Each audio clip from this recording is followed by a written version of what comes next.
Já, Eva, það var að loka leikur undankeppni Eurobasket 2023. Hvernig stemmingin svona fyrir þennan leik á móti Spáni?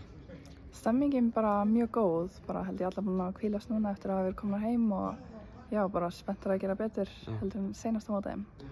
Nú var fyrirleikurinn í þessum glugga, það kannski vita alveg fyrir þennan glugga að þetta yrði svona svolítið erfið leikir, Ungverjaland úti og svo Spánn heima.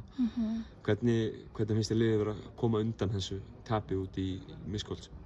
Jú, bara svona þokkalega, sko, þú veist, það er margt alveg gott sem við getum tekið úr þessum leik og margt sem við þurfum að bæta en alveg eitthvað sem við getum tekið með og farið með inn í leikinn á morgun. Já.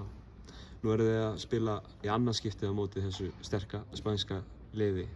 Hvað væntanlega búin að skoða leikinn gegn þeim út í Huelva alveg bak og fyrir það ekki? Jú, algjörlega. Hvað sjáu þið svona færi til að bæta ykkur í leiknum á morgun?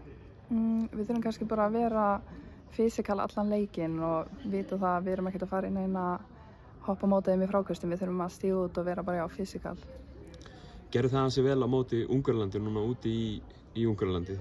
Byrjuði að hangi í þeim alveg í byrjun leiks og reyndar eru að fá á okkur og þú kannski sérstaklega nokkra villur og svona. En er það ekki bara allt í lagi svona í skiptum fyrir það að fá að hanga aðeins aftan þeim? Jú, það er náttúrulega fárlega sterkar. Ég var ekkert sammála öllum villunum sem ég hrekka en þú veist, það er ekkert sem maður getur sagt í því en jú, maður þarf bara að hanga í þeim og gera þeim erfitt fyrir. En liðið eins og Spánn, ég meina þetta er samkvæmt heimslista eða Evrópulista, þá er þetta efsta liði búin að vinna hvað?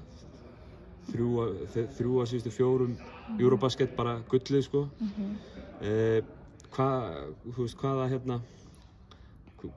hversu mikilvægt er að fá svona sterk lið að fá að spila á móti þeim og heimavelli? Þetta er bara ótrúlega gaman og við förum eiginlega bara inn í þessa leiki og ætlum að gera betur en að byggja á seinustu leikjum og já, kannski einbeita okkur svona aðeins minna að stigatöflunni þó við gerum þetta alveg eitthvað en meira bara svona já, gera þeim erfitt fyrir. Best að þakka Eva, gangi ykkur vel. Já, takk.